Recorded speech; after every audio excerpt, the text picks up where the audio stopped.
Double battles in Pokemon are a huge component of the franchise. I mean, it's in the anime, the video games, and for a time, it was also in the card game. And today, I want to talk about Pokemon double battles and bringing them back, giving out some rules, and let's get right into it. Hey everybody, Nick from 9Card TCG, and today we are talking about double battles. They are...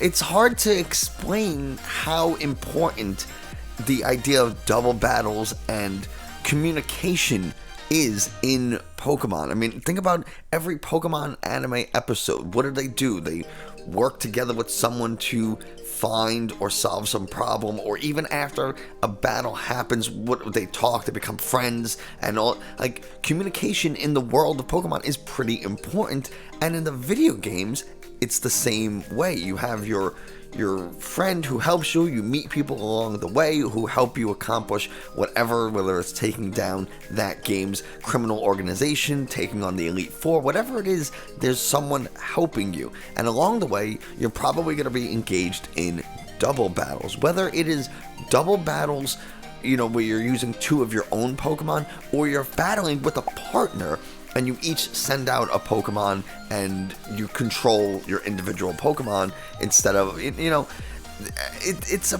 thing. It's a real thing. And the card game shouldn't be any different. And the reason I even thought of this was because now that we're getting back to in real person play or in real life play, the ability to communicate with a person across from you. Like, I enjoy playing Pokemon trading card game.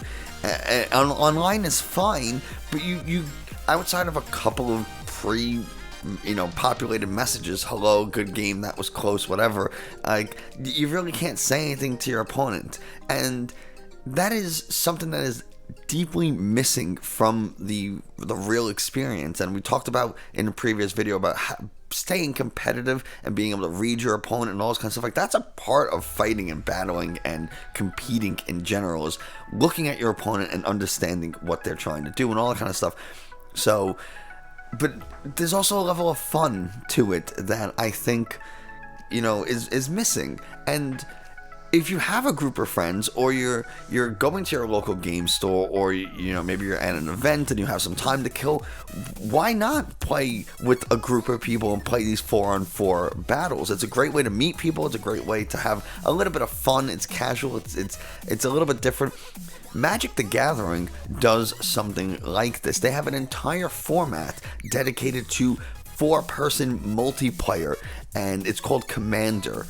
And I actually just bought a Commander deck because I want to give it a try. I love the idea of being able to play multi-battle. Like, you have to really think a little differently about how the game is played. It's not just you and an opponent trying to do their best to win. Like, it's a social game. There's unwritten rules in Commander that you follow, and certain things you do and don't do. So if you're looking to expand on those social skills, or those that social communication and interaction that maybe we've been missing for the past year or so, this is probably a good way to do it. So how do we even play Pokemon 4-on-4? Well, it's actually pretty simple. So how do we even play Pokemon 4-on-4? How do we do these double battle trading card game things?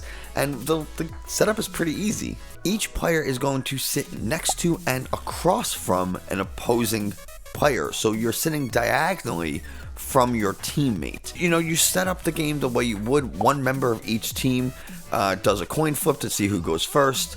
The winning team chooses who goes first, all that kind of stuff. Obviously, it is going to be your team opponent, back to you. That's kind of the flow, and you work clockwise. So let's say player A is going, well, player B goes next, and then C, and then D.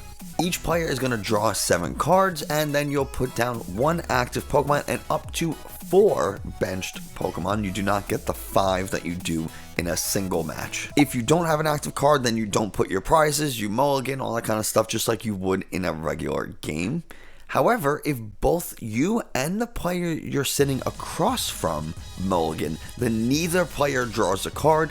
If only you are mulligan or have to declare a mulligan, then only the person sitting across from you draws a card, not both members of the other team. The player going first for each team, so the first 2 turns of the game, cannot play any trainer, supporter, or stadium cards on their turn. Now this is a little bit different than the rules right now. At the moment, you can play stadium and trainer cards first turn, and you can't play a supporter and you can't attack. These rules are a little older. They stopped doing this or making rules for this in 2018. So I don't really know if anything is different, but I think for now, you can either use this rule or talk to your play group and decide what is best for you guys. In terms of gameplay, players can't reveal their hands to their teammate or to the opposing team unless the game requires you to do so for some reason. There's a card effect that says show your hand to your opponent or whatever. You have to reveal your hand for some reason. In terms of communicating with your teammate, only the person whose turn it is can initiate conversation with their teammate. Conversation should be limited to short yes or no questions, and general strategy or moves should not be discussed. This is very different from Commander in Magic the Gathering. Magic the Gathering, you are expected almost to discuss and kind of make deals with people. Hey, I'll do this, or I won't destroy this if you don't attack me next turn, kind of thing. And I think that is a fascinating way to play, because the sign of a good commander and a good leader is being able to negotiate, being able to make deals and work with other people. The ability to not do this, or the lack thereof in Pokemon, is kind of limiting, but at the same time, I kind of get it. Although I think there should be room for discussion in these games. If an attack or action on a player's card knocks out the opposing player's Pokemon, the acting player draws the number of prize cards, not both players. If the player doesn't have enough prize cards remaining, then the player's teammate draws the remaining. So you only have 1 prize card left and you knock out your opponent's VMAX, you take 3 prizes. You only have 1, so you take 1 and your opponent takes 2. If a player's last Pokemon is knocked out, you are not eliminated from the game. You can still play trainers and supporters during your turn, except you have to play any basic Pokemon into the active spot as soon as you get one. However, if neither player has any Pokemon left, then you do lose the game. And if a player can't draw a card at the beginning of their turn, that player is removed from the game. So you can still deck out in 4-on-4.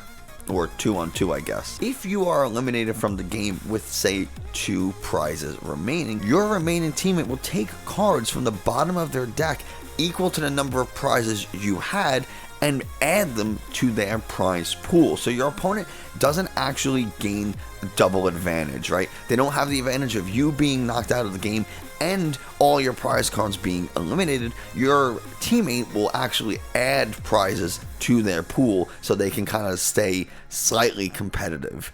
It would be crazy unfair or a huge disadvantage to your teammate if you were knocked out because of deck out and now your opponent had far fewer prizes to deal with. There are a few extra rules. The cards that state you or your refer to the active player or his or her teammate as designated by the player.